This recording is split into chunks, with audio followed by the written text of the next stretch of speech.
नमस्कार साथियों, आप सबका पुनः स्वागत है श्रद्धा एस्ट्रो ज्योतिष में। आज हम लोग कवर करने वाले हैं वृश्चिक लग्न के तृतीय भाव में अगर राहु बैठे हैं तो क्या फल है। हम ये भी कह सकते हैं वृश्चिक लग्न की कुंडली में मकर राशि का राहु किस प्रकार का फल देता है। तो ये शुरुआत करते हैं आज की क्लास का।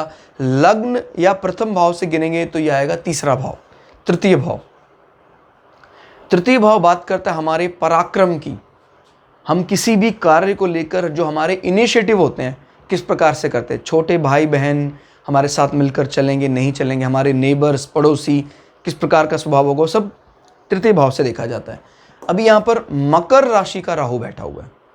मकर राशि एक एग्रेसिव राशि मानी जाती है शनि की, और कालपुरुष की कुंडली में ये कर्म भाव माना जाता है, दशम भाव। तो उसका भी थोड़ा थोड़ा इमेज यहाँ पर लेकर चलना है।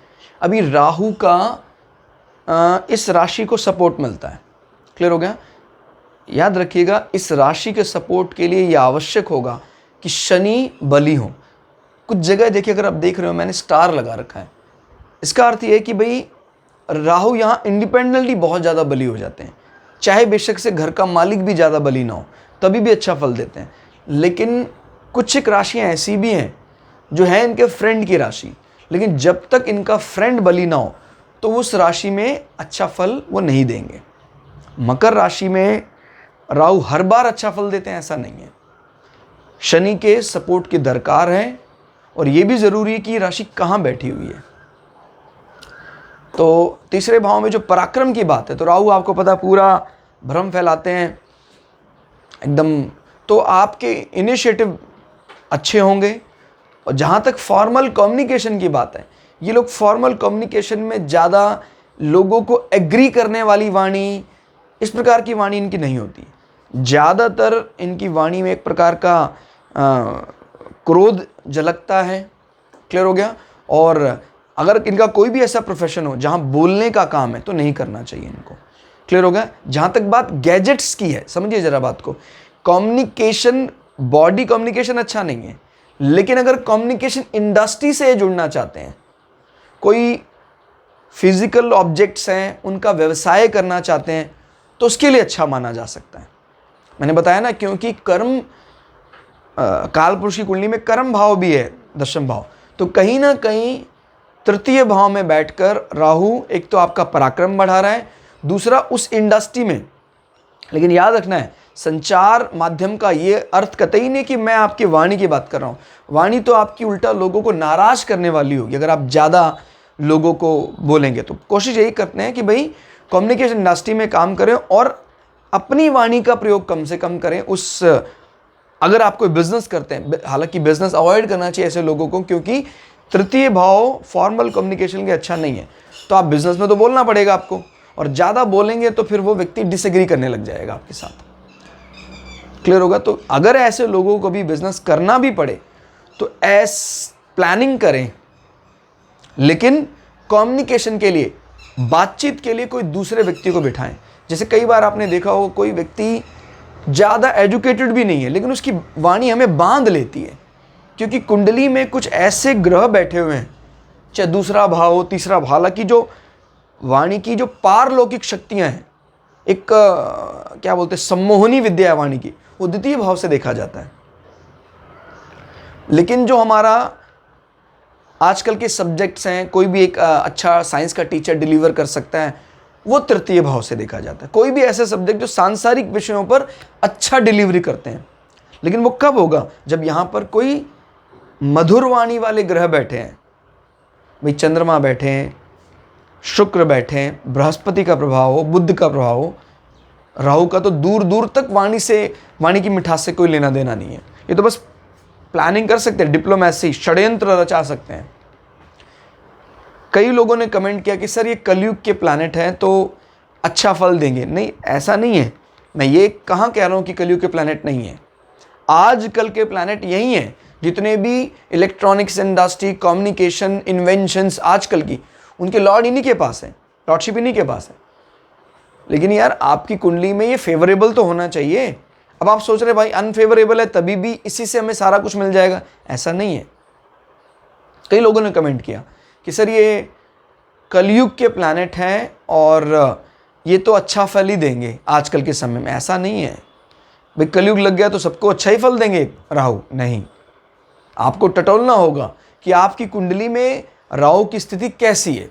हाँ, अगर राहु की स्थिति बहुत बली है तो आप समाज के इस फॉर्मेट में भी, भाई जिस जीवन में फिलहाल हम रह रहे हैं, हमारे पूर्वजों ने कभी इस जीवन की कल्पना नहीं करी थी और ग्रंथों में कोई भी धर्म के जो लोग के पुराने ग्रंथों में मिलते हैं इस जीवन से कोई ज़्यादा सरोकार नहीं रखते थे कि भाई इस प्रकार से एक 10 बाय 10 के कमरों में आदमी जीवन बिताए दे। कहाँ पहले आदमी बड़े बड़े खुले मकानों में रहता था और जहाँ पर वेंटिलेशन भी नहीं है, कमरे बंद हैं और क्लोरोफ्लोरोकार्बन भरा हुआ है एयर कंडीशन का, तो स्किन डिजीज़ हो रहा है जिससे कैंसर बन रहा है। तो ध्यान रखिए आजकल की जो जीवन शैली है वो पुरानी कल्पना से एकदम भिन्न है। तो इसलिए कई प्लैनेट जो पुराने समय पर बुरे माने जाते थे वो आज की दृष्टि से अच्छे माने जाने लगे हैं। वो बात सही है, लेकिन ये बात एकदम मान के रखिएगा कि राहु और केतु कितने ही बली हों, अंत तो गत्वा जो हमारा जीवन का लक्ष्य है, स्पेशली राहु हमारे जीवन का लक्ष्य यानी मोक्षा दिलाने में राहु सक्षम नहीं है। अगर राहु आपके मोक्ष हाउस को डिस्टर्ब कर देता है तो जीवन का लक्ष्य है जो परम शांति है उसको पाने के लिए राहु हमेशा रोड़ा अटकाता रहता है। हाँ, केतु अगर बृहस्पति के प्रभाव में आ जाता है तो फिर वो मोक्ष कारक माना जाता है। तो याद रखिएगा आजकल के समय पर चलने लायक तो ठीक है, राहु आपको आजकल के गैजेट्स का, व्यक्तियों का, संस्कृति का, पाश्चात्य सभ्यता का अच्छा जानकार बनाएगा, लेकिन क्या इसके जानकारी से जीवन में तृप्ति मिलेगी, शांति मिलेगी? कोई ज़रूरी नहीं है जब तक मोरल वैल्यू देने वाले ग्रह मजबूत अवस्था में ना हो। क्लियर? तो राहु कुल मिला के अच्छा फल देते देखे गए हैं।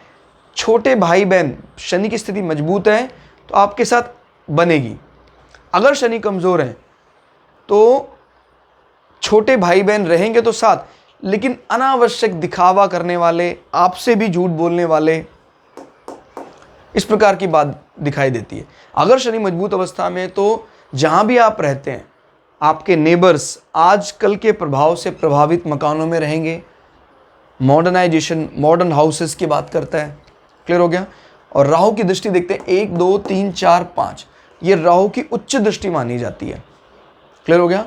शुक्र अगर मजबूत अवस्था में है तो आपके जो पार्टनर होंगे, क्लियर, इस दृष्टि को बुरा नहीं देखना है क्योंकि वृषभ राशि का फुल सपोर्ट है राहु को। और अगर मान लो शुक्र मजबूत अवस्था में नहीं भी है, तभी भी मैंने बोला है वृषभ राशि में राहु इससे संबंधित जो भी पॉजिटिव गुण है वो देते हैं। क्लियर हो गया? तो आपका जो पार्टनर होगा वो अच्छा आधुनिक सभ्यता का जानकार होगा, आधुनिक विषयों को अच्छे से समझने वाला होगा। जहाँ तक बात हमारे प्रेम संबंधों में खटास की है, याद रखिए मॉडर्नाइज तो कर दिया पार्टनर को, लेकिन राहु संबंधों में ज़्यादा शुचिता की बात नहीं करता है, शुद्धता कायम नहीं करता है। वो शुद्धता कब कायम रहेगी? जब, मैंने पहले भी कई बार बताया आपको, इसलिए मैं आपसे बार बार रिक्वेस्ट कर रहा हूँ कि राहु की प्लेलिस्ट आप पूरी देखें ताकि आप राहु के नेचर को अच्छे से समझ सकें। शुक्र अगर बैठे हैं अच्छी अवस्था में तो आदमी फिर पतिव्रता या पत्नीव्रता धर्म का पालन करने वाला होगा। अदरवाइज फिर आदमी मॉडर्न संस्कृति का जानकार तो होगा पार्टनर, लेकिन फिर वो एक्स्ट्रा अफेयर्स की तरफ चला जाता है। क्लियर हो गया? इस हाउस के लॉर्ड कमजोर होने पर, मैं ध्यान रखिए, फिर मैं बता रहा हूं, वृषभ राशि को शुक्र के सपोर्ट की आवश्यकता नहीं है राहु के फल को देने के लिए, लेकिन हमें इस हाउस का तो फल चाहिए कि नहीं चाहिए? अगर हमें इस हाउस का पॉजिटिव फल चाहिए जो प्रेम संबंधों में मिठास की बात करता है, तो हमें शुक्र, बृहस्पति जैसे प्लैनेट का मजबूत होना परम आवश्यक है। क्लियर होगा? 5 6 7, 7वीं दृष्टि को हम काउंट नहीं कर रहे हैं। 8 9, 9वीं दृष्टि भी अच्छी मानी जाएगी। आपके आय के साधन, जैसे मैंने बताया, कहीं ना कहीं कम्युनिकेशन इंडस्ट्री से आपके इनकम सोर्सेज में बढ़ावा होगा।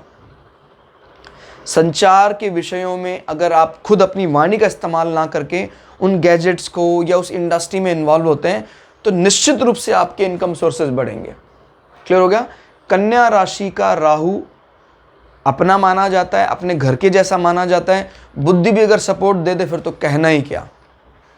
वैसे 11वें भाव में प्राय सभी प्लैनेट मटेरियल गेन के लिए अच्छे माने जाते हैं, यानी चाहे वो कहीं बुरे रिसोर्सेज से इनकम हो रही हो चाहे अच्छे रिसोर्सेज से, लेकिन इनकम तो होगी ही। ठीक है, तो कुल मिला के राहु तृतीय भाव में यहाँ अच्छा फल देते देखे जाते हैं। आपको क्लास कैसी लगी कमेंट करके जरूर बताइएगा। मिलते हैं अगली क्लास में, तब तक के लिए जय श्री भगु पराशरा, जय श्री शुक्राचार्य, नमस्कार।